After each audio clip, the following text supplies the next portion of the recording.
Hello everybody, my name's Kanamanika, and welcome to the unboxing where we're back with more Transformers! Whoa, that's crazy, isn't it? Yeah, I'm back with Age of the Primes. I'm gonna be a little bit more consistent with picking up certain items now, though I'm not gonna pick up every Age of the Primes item. I apologize, as much as I'm doing a lot more Transformers stuff this year, I'm not gonna be getting every item. I'm sorry, I don't wanna buy everything. But this fills in one of the gaps that, while a lot of people have already looked at this, I want to look at as well, because, as you know, if you've watched the top 15 of 2025, which you should go see and watch right now, I put a lot of work in that video, so please go watch it. I'm collecting the Primes. It hasn't quite shut up on the main channel at the time you're seeing this, but I've recorded a bunch of them. They'll be going up on the Sunday uploads, I want to say starting around March-ish.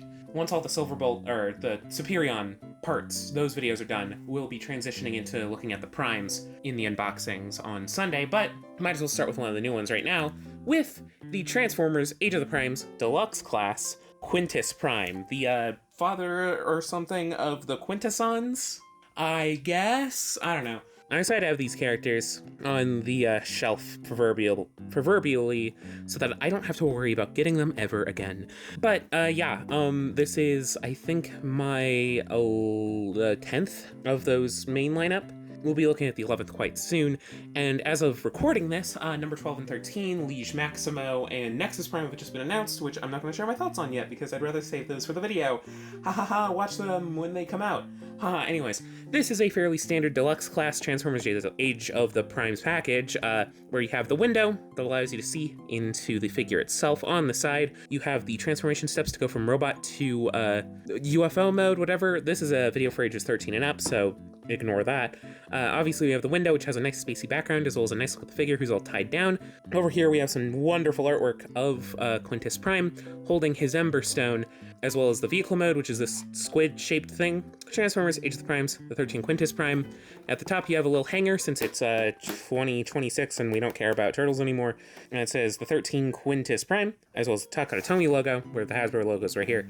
On this side, you get the continued piece of the mural with Quintus in it, though it also has Onyx and Amalgamus. Transformers Age of the Primes Deluxe class till all are one. On this side, you get the blown up version of that nice Quintus image, which I do quite like. It's very nice. Transformers Age of the Prime Quintus. The bottom has legalese, so no need to worry about that.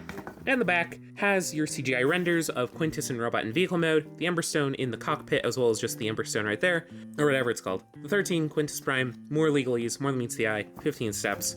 Without further ado, now we've looked at the box, let's get him unboxed. So let's do that. Come on. Yeah, out of the box, I believe there was some legalese hiding somewhere in there, but you also get an instruction manual, not something too crazy in size.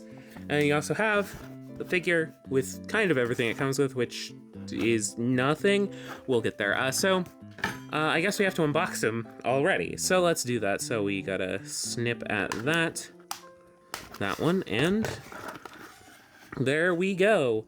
There is Quintus, all out of the box. And as you can tell, his design's a little bit weird. I mean, all the Primes kind of have been. That's kind of their thing. But yeah, he's got the whole skirting assembly. Ooh, that's nice. I love to see that. For one, he's larger than I expected. Yes, he is about deluxe size, but the skirting piece does give him a lot of size, a lot of, I guess, girth. It's a little crushed on mine, I think. I might need to air dryer it out, because it is a softer material, so I guess just keep that in mind. And it's a little bit flattened just because of the way it is in the box. But yeah, it gives him a lot of presents. But first off, I think we should look at his accessory, which is hiding within him. So you gotta open up the cockpit, which is made of clear plastic, so it's a little scary.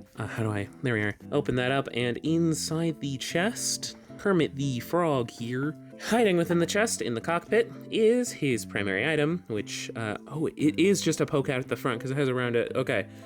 It does make up his round chest, which means he looks a little bit ugly without it, though it does kind of get covered up by the cockpit. There's the Ember Stone. I mean, it's just kind of looks like a piece of candy, essentially.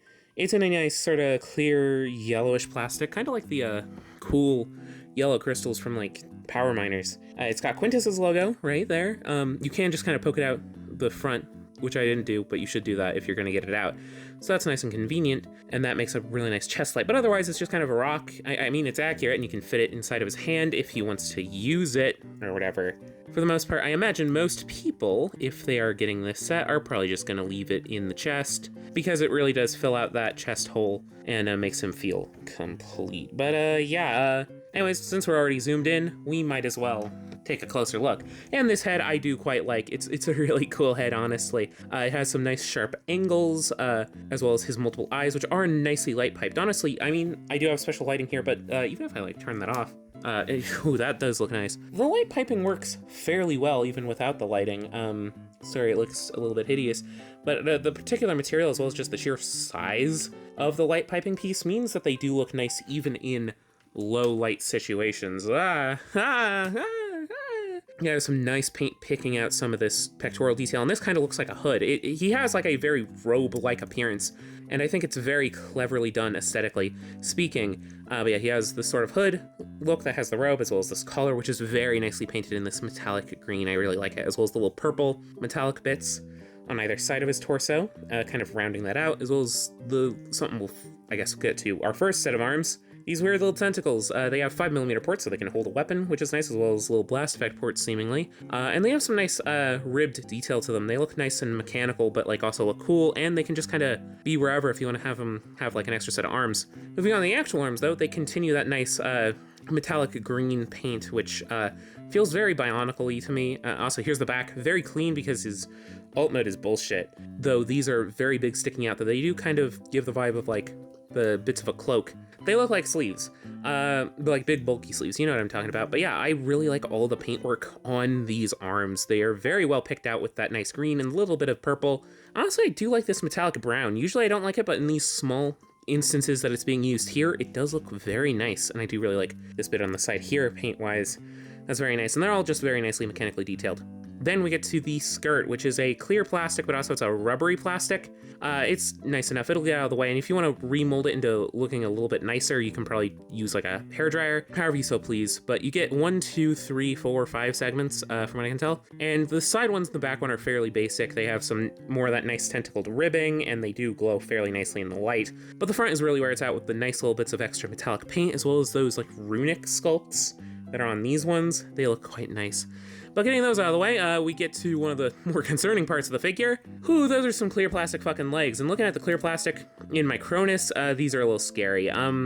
Be careful with these, especially from what I've seen of the transformation. These are scary little bits. I do like the look that they give. They give a ethereal floating look, even when he's just kind of standing on the ground. And again, it's this nice plastic that's also used in the head, so it kind of like glows effervescently. It's so nice, clear plastic wise, color wise, and like I can understand why it was used, but it's a scary material choice. It feels thick and sturdy, but we'll have to wait and see. So I guess keep that in mind. Like I think I can see a little bit of cracking on the ankle tilts, unfortunately. So those are scary. Anyhow, with that out of the way, he does look nice, I must admit. But what's looking nice without some good articulation on an action figure? I don't know. Let's check it out. The head is on a fairly expressive ball joint, which has like a cutout in the back, so it's not going to really be able to get, like, it's going to have stuff not getting in the way. So he has some pretty decent tilt, though. It is stopped by the collar. Swivel is also stopped by the collar, though you can get around a decent amount. And then down looks decently, and up actually is very far. I think there's a double ball joint system in there somewhere. Kind of feels that way. Maybe or not. Yeah, there's like a little bit of tiltage in that neck joint, so maybe it's a double jointed ball joint. So yeah, he is able to look up very far. Shoulders, there's a swivel, but then there's a hinge before the swivel, mainly for transformation, which can get up extra far, but there's also a hinge after, which that allows for that far, and then you can also get it up extra far, so that's very nice and appreciated. You have a bicep swivel, which is to be expected, a single jointed elbow that goes 90 degrees, and for a fucking Age of the Primes Deluxe, we have a wrist swivel. Whoa, that's crazy. Anyways, we have the tentacles, which have a swivel there and a hinge outward, and that's about it. We have a waist swivel as well, which moves all the way, no limitations. Then we have the skirt, which is on a bunch of hinges. There's a hinge there, hinge in the back, hinge on this side, 2 hinges at the front so it can get out of the way of the legs. And the legs seem fairly standard. We have universal joints at the hips, which are able to kick forward, about that far, back, about that far, out, pretty damn far. Is there a thigh swivel? Yeah, there's a thigh swivel. A thigh swivel hiding in there. Single jointed knee. Thankfully, the knee joint is solid plastic on solid plastic. So it's able to go a little bit more than 90 degrees. Then the foot's able to tilt backward, not really forward, and tilt inward way more than all the way, though that is a cracking joint, so be careful. So yeah, he's honestly fairly well articulated. How long he will last, I don't know, but as much as an ethereal being as he might be, he's surprisingly good. So yeah, but that's nothing if we don't transform him, because he's a transformer. You know how it goes. So let's do that, and then we'll look at his transformed state, and then we'll have our final thoughts on the video.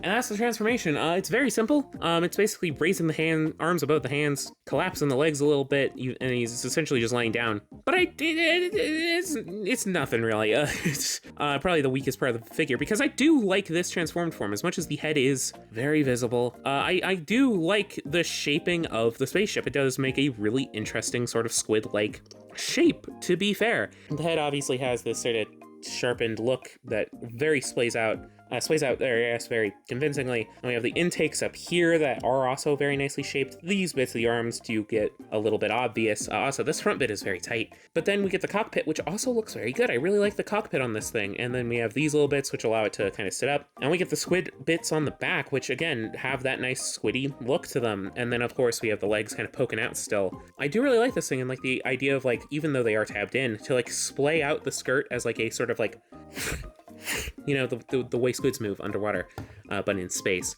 I do like it a lot. It's not perfect. It's not my favorite. I don't think Quintus overall is my favorite of the primes. He's very middling. The transformation's weak. I do like this transformed form, but it's a bit of a weak toy, all things considered. But I do think it's decent. Obviously, if you're scared of the clear plastic, ignore it. And you're obviously not a completionist about the primes like I'm being. I don't think it should be your first choice. I don't even know if it should be in the top half of your choices, which is seemingly an unfortunate trend for the second year of primes. But I think it's pretty good, and I'm glad that I own it. But anyways, I hope you enjoyed this little video. I know it's weird to be looking at a Deluxe as a Friday video, but it's a new figure, and I'm pretty excited about it, and I wanted to talk about it a little bit after last week with Zelda. I hope you enjoyed this video. If you did, do leave a like. Let me know that this is the kind of video that you want to see more of. Also leave a comment giving me your thoughts on the video, on the figure, on Age of the Primes in general, on whatever, as long as it's nice or whatever. No, I mean, not nice, you can be critical, but like, don't be an asshole. And if you want more also, there's like a hype button. I don't know what that does, but maybe click it if you're interested. There's also more Konoe Mainika content. If you go to the channel, there's a ton of other videos, a bunch of unboxing videos, and also the top 15 of 2025. That's a video I put a lot of work into. So if you do want to watch it, I highly recommend it. It's one of the better videos that I've put out over the year, I think. So go check it out. And also, if you want more videos like this, don't forget to subscribe, because if you do, you'll be notified of when I make future releases. As someone who avidly watches stuff from my subscription bar, I know I would appreciate it. But yeah, I hope you enjoyed this video either way, and I'll see you all in the next video. Bye-bye!